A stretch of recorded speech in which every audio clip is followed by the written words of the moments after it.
Assalamualaikum warahmatullahi wabarakatuh.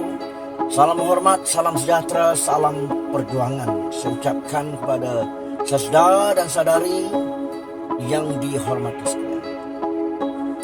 Kali ini saya nak mengulas sedikit isu panas yang sedang hangat juga diperkatakan, yang mana kerajaan teruk dihentam oleh netizen, oleh mereka-mereka yang saban hari mengutuk, menghina, mengherdik apa saja yang dibuat, yang dilaksanakan oleh kerajaan, kerana bagi mereka kerajaan zalim, kerajaan tidak melakukan yang terbaik untuk rakyat marhai. Maka hari ini saya nak menjawab, iaitu isu kerosakan jalan raya yang sering diperkatakan. Di negeri Pahang ini sebenarnya kita ada agensi-agensi yang telah diamanahkan oleh kerajaan negeri untuk melaksanakan tanggungjawab, memastikan jalan ini berada dalam keadaan baik, seperti Road Care, YP Maintenance, Jabatan Kerja Raya, seperti pihak berkuasa tempatan, PBT, dan mereka-mereka memastikan jika berlaku jalan itu rosak, berlaku jalan itu menimbulkan masalah kepada rakyat, kepada para pengguna jalan raya, maka akan dibuka tender, akan dibuka kerja-kerja pembaik pulih, naik taraf dan sebagainya. Dan perkara ini dilakukan sepanjang masa. Dan saya nak beritahu saudara, masalah jalan rosak, jalan yang berlaku di tempat kita, di tempat anda, kadang-kadang perkara ini di luar kemampuan, di luar batasan kemanusiaan. Kenapa? Yang menyebabkan kerosakan ini kerana jalan-jalan itu sering dilalui oleh kenderaan-kenderaan berat yang terlebih muatan. Dan ini berlaku di negeri Pahang.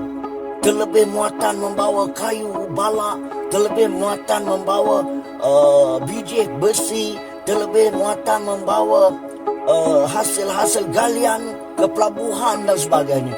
Ini yang menyebabkan banyak jalan-jalan yang kita lihat, terutamanya yang menuju ke pelabuhan Gebeng sana, kawasan perindustrian Semambu sana, yang sering dilalui oleh kenderaan-kenderaan berat, maka jalan akan rosak.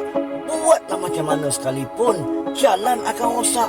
Begitu juga kalau kita tengok di jalan Pematang Badak contohnya, laluan-laluan ini dilalui oleh pemandu-pemandu lori berat daripada selatan ke timur, daripada timur ke selatan.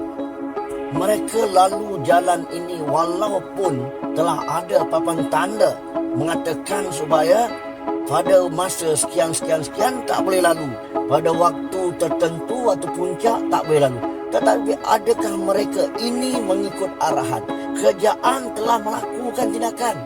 Dan bila ada berlaku kerosakan jalan, kadang-kadang saudara, bila kita lalu satu jalan, kita lalu balik kerja elok.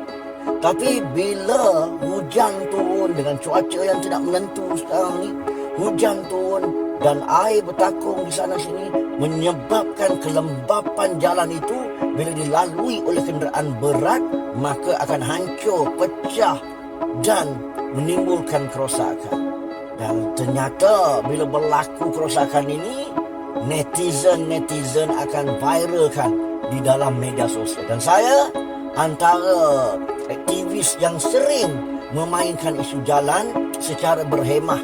Dan ada juga aktivis lain seperti Brotherhood, Lando dan sebagainya yang turut membangkitkan isu jalan ini di seluruh negara. Dan bagi di Kuantan, di negeri Pahang, saya banyak bangkit. Tapi adakah isu ini boleh selesai semudah ABC, saudara?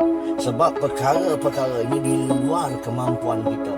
Kadang-kadang jalan elok dah dibuat, dibaik pulih, tapi akibat dilalui oleh kenderaan-kenderaan yang saya katakan tadi, jentera-jentera berat ini telah merosakkan jalan. Yang jadi mangsa ialah pengguna-pengguna jalan raya yang lain, yang menaiki motosikal, yang menaiki kereta dan sebagainya. Sebab bila mereka terlanggar lubang yang berlaku rosak ini, maka tayar pecah, ring bengkok, absorbernya patah dan sebagainya. Ini yang berlaku. Dan tidak bagus kalau kita kata kerajaan tidak lakukan sesuatu, dan peruntukan 400 juta diperlukan oleh kerajaan negeri untuk membaik pulih jalan-jalan negeri, jalan persekutuan, jalan perbandaran, jalan yang terdapat di negeri Pahang Darul ini. Sebab itu dalam kita menghentam, kita kena mengkaji, adakah kerajaan ini sengaja mahu rakyat bermasalah dalam isu jalan raya ini? Kalau bermasalah, kenapa saudara? Ada tender-tender yang dibuka, yang diberikan kepada kontraktor-kontraktor untuk melaksanakan tugas mereka, untuk melakukan menaik taraf, baik pulih jalan-jalan ini. Sebab itu kita tidak boleh sewenangnya mengatakan bahawa kerajaan yang bercakap macam ni kebanyakannya ialah mereka-mereka yang membenci kepada kerajaan. Saya pun dulu ketika benci betul kepada kerajaan, segala yang kerajaan buat baik untuk kemudahan rakyat, semua kita akan hentam. Sebab itu hari ni kita tak pelik bila ada netizen yang hentam. Itu makna memang mereka tidak menyokong kerajaan. Buat apa saja kebaikan untuk rakyat, memang mereka hentam sebab mereka ingin menjatuhkan kerajaan, menerusi pilihan raya dan sebagainya.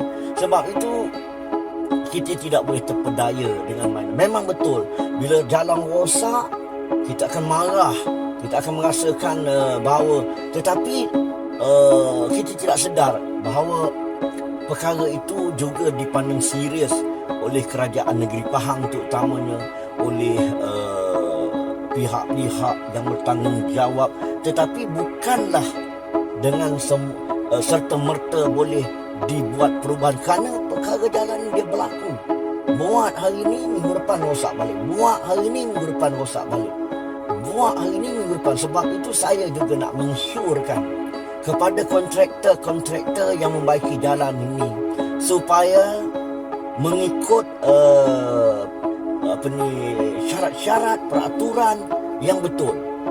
Kalau perlu mengambil batu-batuan ataupun yang terbaik daripada Bukit Pengorak, misalnya di Gebeng, ambil. Jangan nak untung, tetapi gunakan material-material dari pihak lain yang lebih murah, tetapi jalan cepat rosak. Ini pun kita nak kena tegur dengan kontraktor. Dan saya menggesa dengan izin supaya JKR tolong pantau betul-betul. Kalau Bukit Pengorak ini, dia punya material dia terbaik, kenapa kita tidak gunakan daripada Bukit Pengorak? Kenapa kita perlu ambil daripada tempat lain yang lebih murah untuk dapat untung kepada kontraktor? Ini rakyat yang jadi mangsa, rakyat yang marah melihat perkara ini. Sebab itu tolong pantau betul-betul dan pastikan kontraktor-kontraktor juga membuat tindakan mengikut peraturan yang ditetapkan. Jangan curi-curi, nak untung lebih, kurangkan lapisan jalan sepatutnya 4 inci buat 2 inci dan sebagainya. Ini menyebabkan rosak dan rakyat marah. Bila rakyat marah, rakyat benci kerajaan. Bila benci kerajaan, rakyat tidak undi kerajaan dalam pilihan raya umum, menyebabkan sebuah kerajaan itu boleh tumbang kerana benda-benda kecil yang sebenarnya kesalahan itu juga daripada kontraktor jalan raya yang cuba untuk mencari keuntungan lebih. Sebab itu saya mahu dengan izin pihak berkuasa tolong pantau dengan rapi agar perkara ini dapat diberi perhatian dan sebagainya. Salam terja, jumpa lagi. Sekian. Assalamualaikum warahmatullahi wabarakatuh.